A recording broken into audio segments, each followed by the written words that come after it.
because he's done so much for my father's legacy. And let me just, I didn't trust myself to remember everything, so I wrote it down.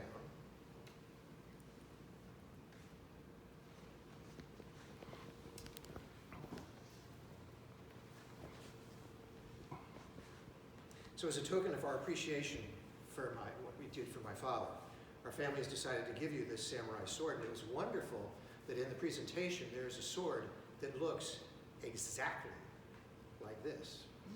The wooden holder, the wooden container. I'll get into the provenance of it in a minute, but the value of the sword and the history of the sword pales in comparison to the appreciation that we have for what Chris has done. Chris has approached Dad's story with the drive of a veteran Associated Press reporter hot on the trail of a great story. He has shown incredible attention to detail, to accuracy, and to getting the facts, as well as a relentless desire to tell the story. And as you've seen tonight, he's a great storyteller. Most importantly, though, Chris has shown a deep affection for my father and for other veterans. He has shined a light on my dad and dozens of others who might not have wanted to be in the spotlight, but who Chris rightfully believed had earned the spotlight for their selfless actions. They deserve our thanks and appreciation even after they're gone, and Chris is doing that. So on behalf of my family, we want Chris to have this samurai sword. As to the sword itself, we don't have detailed information on it. So I'll tell you the story about how Dad approached getting it and figuring out its value and protecting its provenance. He wanted to protect it from what he called, and this is a very 1930s, 40s, no goodniks. Be sure there was no goodniks who probably would want to get this thing, right? So in some ways, his approach to getting the sword and protecting the sword and figuring out its value mirrors his one, seeking outsider knowledge of Tojo's whereabouts. He did his research, and he did that then, and did it again. And his longtime gambler's suspicion of a potential adversary, hiding one's hand and playing the poker face. And so let me explain. In the early 90s and early 2000s, Dad took a photo of the base of the sword inside this handle. Because if you hold on to the blade and pull, this comes out and you can see stuff inscribed on the handle.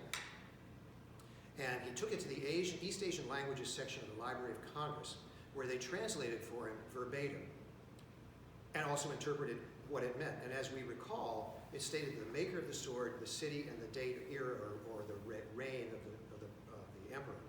And our recollection is that it dates to the 16th or 17th century. So this is one old sword. Dad kept this information on a 3x5 card, which unfortunately we can't find. So I'm going to leave Chris. Chris will be able to do the same routine, right? So then he asked my sister Helen for the address in Japan of her high school friend, Lin Wakabayashi, who had studied Kodo and Japanese music in Tokyo and had made Japan her home. She had an uncle who was knowledgeable about swords and got an estimated value for him, but under strict instructions from my father not to provide any hints as to who owned it, because he believed that when he came back with a figure of $60,000, right, Dad assumed this fellow was lowballing it. You know, a Saratogian who's had a racetrack guy for a father, right? So he's thinking things are a little goofy here. So he suspected this guy would acquire it for himself and then sell it for twice as much. And so Dad was convinced either that or that there was some kind of underground network of Japanese militarists, nationalists, or Yakuza gangsters who would find Dad and make him pay. So years later, when it came time to get an appraisal on all of his stuff in the house, he hid things, including this sword, right? Because again, he assumed that these items would trigger some kind of unscrupulous behavior on the part of the appraiser, that he might deliberately undervalue them, sell them to a friend posing as a customer, and they would both make out. So, or they would recruit the Yakuza again, so he saw, again, so people coming after him, every city, every which way. So we have no independent appraisal of it. But, as I said in the beginning, the value of it is not in the dollars, it's not in the cents, it's in what it means to us as a family for what Chris has done for our father and his legacy. And I encourage you to come up, be extremely careful. This is a ridiculously sharp blade, and it weighs a ton. So you can see that if a samurai warrior sort of leaned back like Ty Cobb and took a swing, it was history for heads, skulls, necks, arms, everything. So on behalf of the family, I'm going to put this back in. And before I give it to Chris, We were warned early on. I knew Dad had this because he would say, if you go up in the attic and you find that sword, do not open it up, do not touch it. It's extremely sharp. So, Chris, thank you, John. On behalf of the Wilpers family.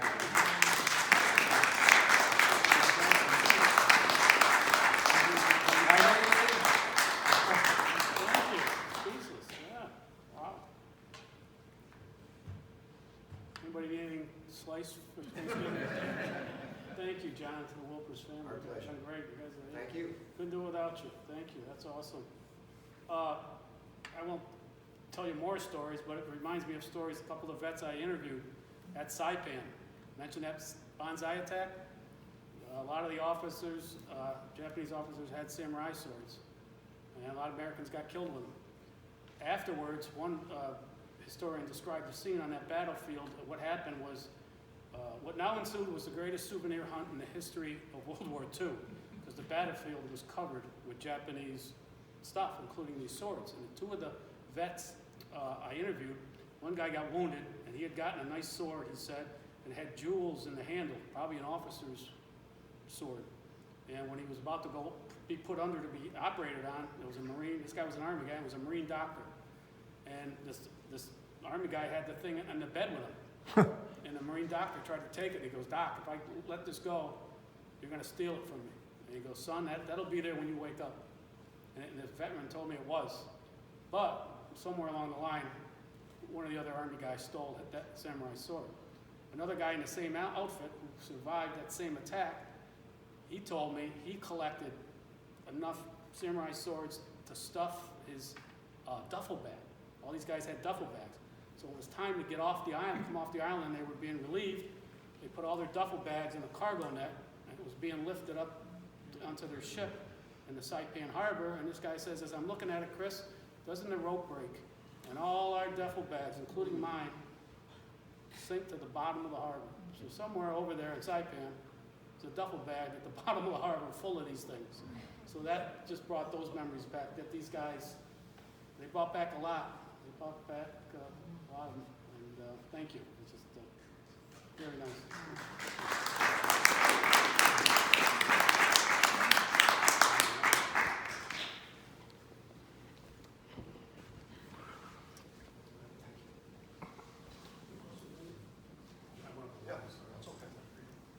Anyone any questions? Oh, I wanted to show this. John, want to show this? Oh, yeah.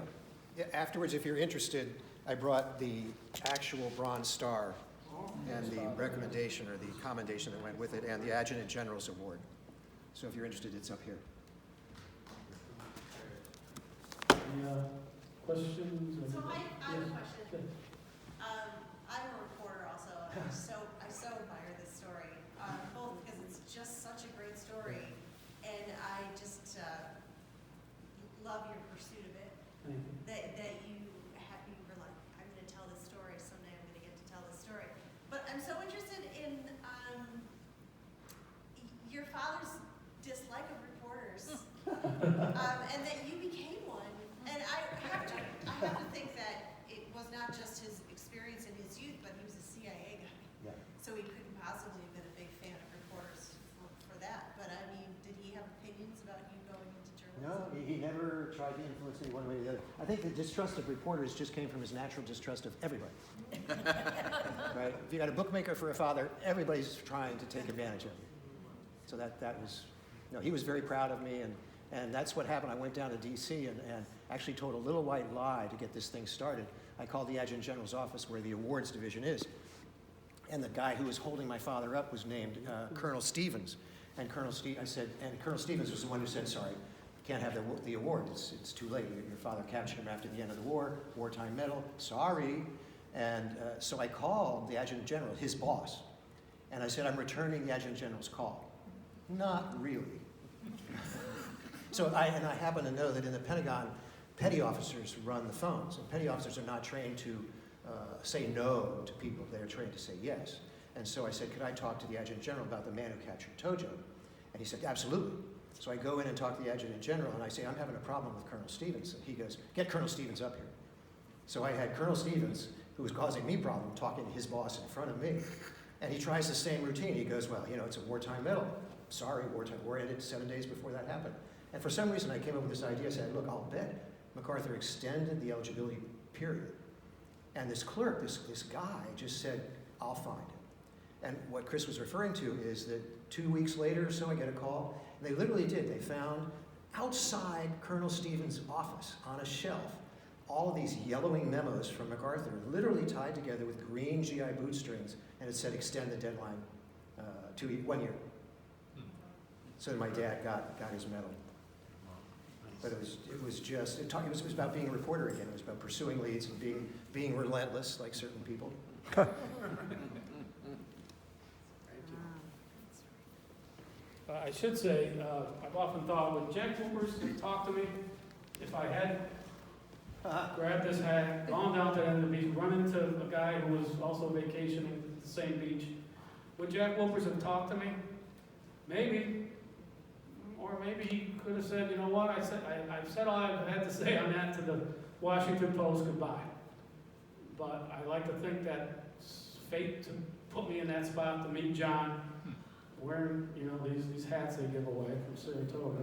And the Saratoga connection, I really think Jack Wilpers growing up here and the way he did grow up really formed his character for the work he would do during the war. Like I said, that CIC stuff, you weren't going to pull a fast one out. You certainly weren't going to pull a fast one on his father. So he grew up there, and I think growing up in Saratoga, Saratoga was probably the most famous or infamous small town and most corrupt small town in America for decades. A lot of you probably know that background in the history. So I think it gave Jack a little street cred as opposed to other guys from small towns. And once I heard a guy like that from Saratoga, really? Everybody knew Saratoga.